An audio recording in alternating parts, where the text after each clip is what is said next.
যখন এই কালারটা চলে আসে খয়েরি কালারটা, তখন পাখির উপদ্রব খুবই বেড়ে যায়। বাংলাদেশেও যে মিষ্টি আঙ্গুর হয়। আসসালামু আলাইকুম, হাফিফা এগ্রোর পক্ষ থেকে আপনাদের প্রতি আন্তরিক শুভেচ্ছা। সুপ্রিয় খামারি ভাই ও বোনেরা, যারা শুধু আমাদের খামারের ভিডিও দেখেন, এরকম না, আমরা কিন্তু আজকে এগ্রো প্রজেক্ট অর্থাৎ আঙ্গুর, আমরা কিন্তু আসলে এটা মনে করি যে বিদেশি ফল। বাংলাদেশেও যে মিষ্টি আঙ্গুর হয় তার প্রমাণ আমরা আজকে বাংলাদেশে শুধু না, এটা ঢাকার পাশে গাজীপুরের ঠিক প্রাণকেন্দ্রেই বলা যেতে পারে, শালনা বাজার থেকে একটু পশ্চিম দিকে এই বাগানটা কিন্তু অবস্থিত। সেখানে আমরা আজকে এসেছি। আনন্দের বিষয় হচ্ছে যে এই বাগান যিনি করেছেন আমরা ওনাকে পেয়েছি। তো আমরা ওনার কাছে আসলে বিস্তারিত জানবো যে আসলে বাংলাদেশের প্রেক্ষাপটে এটা কতটুকু আসলে সফলতার মুখ দেখবে। আসসালামু আলাইকুম ভাই। জি, ওয়ালাইকুম আসসালাম। কেমন আছেন ভাইয়া? জি, আলহামদুলিল্লাহ। আসলে আমি অভিভূত হয়ে গেছি যে বাংলাদেশে আসলে আমরা তো এতদিন এটা জানতাম যে বিদেশি ফল, বিদেশি মাত্র করা হয় এবং বিদেশ থেকে আনা হয়। তো আপনি যদি বলেন যে আসলে এটার আসলে ভবিষ্যৎ পরিকল্পনা কি, কিভাবে এখানে আসলেন? আসলে আমাদের এটা প্রজেক্টটা করা হয়েছিল 2021 সালে, তো যখন করোনা হিট করে আর কি। আমি প্রফেশনালি, আমি আমার আব্বা, যেহেতু প্রজেক্টের আমাদের ওনার হলো দুজন, আমি এবং আমার আব্বা, দুজনেই আমরা সিভিল ইঞ্জিনিয়ার। তো আমরা ডেভেলপারের বিজনেস করি প্লাস কনস্ট্রাকশনের কাজ হয়। তো যেহেতু 21 সালে সরকার রেস্ট্রিকশন দিয়েছিল যে আপনাদের যদি নিজস্ব কোনো এরিয়া থাকে সেখানে আপনারা যেতে পারবেন, তাছাড়া বাইরে বের হওয়া যাবে না। তো আমাদের কিছু জমি ছিল, কিছু আমরা লিজ নিচ্ছি। তো আব্বা চিন্তা করলো যে ছোটবেলায় তো কৃষিকাজ করছে, যে আমরা কিছু কৃষিকাজ করি। তো উনি প্রথম ড্রাগনের একটা প্রজেক্ট করে শখ হিসেবে, পুরোটাই শখ। তখন আমরা বাণিজ্যিক কোনো চিন্তা ভাবনা করিনি। প্রথম ড্রাগন বাগান প্রথমে। তো শখ, আমাদের টোটাল বাগানের বয়স হয়েছে বর্তমানে 3.5 বছর, আঙ্গুর বাগান হলো 1.5 বছর। তো পরে শখ থেকে আমাদের শখ করতে করতে এমন এক পজিশন হলো 12 থেকে 14 বিঘা আমাদের এই প্রজেক্টটা হয়ে গেল। তখন আমরা চিন্তা করলাম যে আসলে এত বড় একটা প্রজেক্ট শখ হিসেবে হাঁটতেও আমাদের কষ্ট হয়, 12-14 বিঘা ডেইলি। তো আমরা এটা এখন বাণিজ্যতে রূপান্তরিত নিয়েছে। তো এই যে আমরা আঙ্গুর দেখতে পাচ্ছি, তো এগুলো আসলে কি এখন তো মনে হয় এগুলো পাকেনি এখনো? আমি দেখতে এই ভ্যারাইটিটা হলো সবুজ ভ্যারাইটি, এটা সবুজই থাকবে, এটা এখনো পাকেনি, এটা পরিপক্ক হইতে আরো 1 মাস সময় লাগবে। আর বাকি যেগুলো আপনারা এই কিছু ওই যে আমি খয়েরি রঙের দেখতে পাচ্ছি, যদি একটু আমরা দেখাই, এই যে খয়েরি কালার, যেগুলো খয়েরি কালার, এবং এটা দেখতে পাচ্ছি যে আরো বেশি খয়েরি হয়েছে। দর্শক একটু যদি দেখাই, এগুলো ঢেকে রাখার কারণ কি ভাই? এটা ঢেকে রাখার কারণ হলো যখন এই কালারটা চলে আসে খয়েরি কালারটা, তখন পাখির উপদ্রব খুবই বেড়ে যায়, এটা মিষ্টি হয়ে যায়, তাই পাখি এই কালারটা দেখে এরা ফলটা নষ্ট করে ফেলে বা ছিঁড়ে নিয়ে যায়। জি জি, ধন্যবাদ। আসলে আমরা এখানে যে বাগানটা ওনার শখে দেখতে পাচ্ছি, এটা কি বাংলাদেশের প্রেক্ষাপটে আসলে বাণিজ্যিকভাবে করা সম্ভব? এটা আমরা অলমোস্ট 3 বছর এক্সপেরিমেন্ট করছি, যে ইন্ডিয়ান অনেক ভ্যারাইটি নিয়ে কাজ করছি। তো এই রাশিয়ান ভ্যারাইটি নিয়ে আমরা কাজ করে দেখছি যে এটা বাণিজ্যিকভাবে সম্ভব বাংলাদেশে। এটা কি মানে জাত কি? এই জাতটার নাম হলো বাইকনুর। এটা আপনার ইউক্রেন রাশিয়া থেকে উৎপাদিত হয়েছে, মানে এই জাতটা বের হয়েছে ক্রস পলিনেশনের মাধ্যমে। তো এটা বাংলাদেশের ওয়েদারে ম্যাচ করছে। জি, এটা সব জায়গায় ফলানো সম্ভব? এটা সম্ভব, যেহেতু আমাদের গাজীপুরের মাটি কিন্তু তুলনামূলকভাবে বাংলাদেশের অন্যান্য মাটির থেকে একটু খারাপ, এই জায়গাটা বিশেষ করে আঠালো মাটি। তো যাদের বেলে দোআঁশ মাটি আছে বা এই টাইপের মাটি আছে, আঠালো মাটি, তাদের জন্য আরো ইজি, আরো ভালো হবে। আর আমরা তো এই মাটিতেই করতে পারছি আল্লাহর রহমতে। আরেকটা প্রশ্ন যদি করি, আমরা আসলে তো খেয়ে দেখলাম যে ফলগুলো বেশ মিষ্টি, পাশাপাশি হচ্ছে যে এখানে কোনো কেমিক্যাল ব্যবহার করে কিনা। আমি কিছু কিন্তু দেখতে পাচ্ছি এখানে, যদি দেখাই দর্শক, এই যে এখানে দেখতে পাচ্ছি আমরা এটা ব্যবহার করছেন, আপনি কেমিক্যাল ব্যবহার করেন না? এটা আসলে কি? না, এটা আসলে কেমিক্যাল, আমাদের কিন্তু জানেন যে কৃষকরা ধানেও কিন্তু কীটনাশক ব্যবহার করে।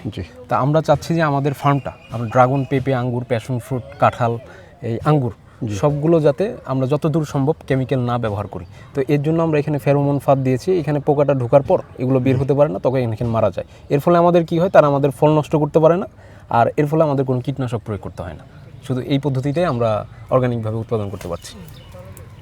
এখন আমরা যারা এই ধরনের উদ্যোক্তা রয়েছি, যারা কিছু করতে চাই, কৃষি সেক্টরে অবদান রাখতে চাই, তাদের উদ্দেশ্যে কিভাবে আপনি পরামর্শ দিবেন? তাদের উদ্দেশ্য যেটা বলবো, যে আপনারা যেই ফসল নিয়ে আগান, আপনাদের প্রথম আপনারা চিন্তা করতে হবে যেটা আপনি 1 বছরের মধ্যে ফলন পাবেন, সেটা নিয়ে প্রথমে শুরু করেন। এরপর আপনি বড়তে যান। যেমন মালটা, কমলা, ওগুলো 6 বছর 7 বছর সময় লাগে, অনেকে এত ধৈর্য থাকবে না। তা আপনারা কম বয়সে পেঁপে, ড্রাগন 8 মাস, আঙ্গুর 7 থেকে 9 মাস সময় লাগে ফল আসতে, এগুলো দিয়ে শুরু করেন। আর আমার থেকে যদি পার্সোনালি কোনো ইনফরমেশন আপনাদের জানা থাকে, যেমন আমার এই বাইকনুর এই জাতের চারা বা যা আছে আমার কাছে ইনফরমেশন আছে, যে কোন সময় কি দিলে গাছটা কতটুকু বড় হবে, কোন সময় ফলনের সময় কি করতে হবে, ওগুলো আমার কাছে পাবেন ইনশাল্লাহ। আমরা এই তথ্যগুলো ভাই যেহেতু দিতে চাইলেন, আপনারা যারা করতে চান তাদের উদ্দেশ্যে বলছি যে ভাইয়ের কাছে পরামর্শগুলো নিতে পারবেন। জি। এবং এই চারাগুলোকে আসলে পাওয়া সম্ভব কোথায়, কিভাবে পাবে? অনেকে করতে চাচ্ছে আমাদের এই ভিডিওগুলো দেখে হয়। তো আমরা গত বছর যখন ফলন আসে তা আমরা কখনো চিন্তা করিনি যে আমরা নার্সারি করব, কারণ আপনারা দেখতে পাচ্ছেন আমাদের প্রোডাকশন ইউনিটটা হলো ফল উৎপাদনের জন্য। জি। এটা একটা বাগান বা ফার্ম।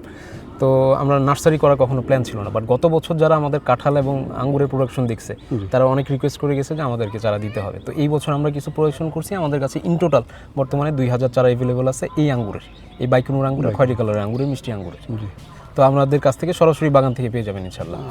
এটার দাম সম্পর্কে কি বলা যাবে? এটা- চারা আসলে কেমন হ্যাঁ, দাম এটা হতে চারা পারে? আপনার খুচরা আছে, খুচরা হলো যেমন একটা দুটা নিলে তো ওইটা আমাদের ওইটা ধরেন 400 টাকা পিস সেল হচ্ছে, আর কেউ যখন পাইকারিতে চলে যাবে 50 পিসের বেশি, তো তখন এটা আরো আলাদা কমে আসবে। price হবে। জি, আলাদা প্রাইসিং চলে আসবে।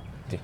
দর্শক, আজকে আসলে চমৎকার একটা আমি মনে করি যে ভিডিও, যারা উদ্যোক্তা রয়েছেন আপনাদের আশেপাশে বিভিন্ন জায়গা কিন্তু পরিত্যক্ত রয়েছে, সেই জায়গাগুলো যদি আপনি একটা দুইটা পাঁচটা 10টা 50টা চারা নিয়ে গিয়ে যদি আপনি শুরু করেন, তাহলে দেখবেন যে এক পর্যায়ে আপনি বাণিজ্যিকভাবে সেটা কিন্তু বাংলাদেশে উৎপাদন করতে পারবেন ইনশাআল্লাহ। তো আশা করি যারা আমাদের এই ভিডিওটা দেখবেন, ভাইয়াকে দেখছেন, এই ধরনের তরুণ উদ্যোক্তা আমাদের বাংলাদেশে প্রয়োজন, এবং বসে না থেকে কোনো কিছু যদি আপনি করেন ইনশাল্লাহ সফল হবেন।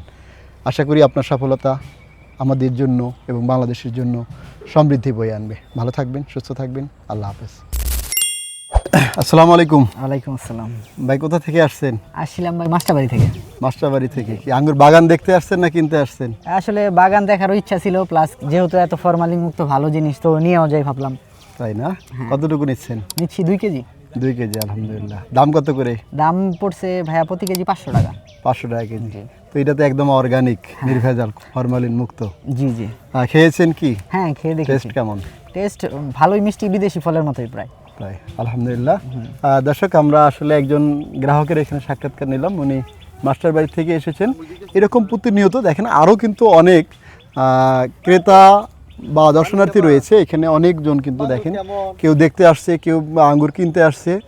তো এই আঙ্গুর বাগানটা আমরা দেখতে পাচ্ছি যে কিছু হচ্ছে যে ব্যাগ দিয়ে বাঁধা রয়েছে, কারণটা হচ্ছে এগুলো এখন পাখি খাচ্ছে এবং পাখি নষ্ট করতেছে, এই জন্য ওনারা খুলে রাখতে পারতেছেন না। প্রচুর কিন্তু আঙ্গুর রয়েছে।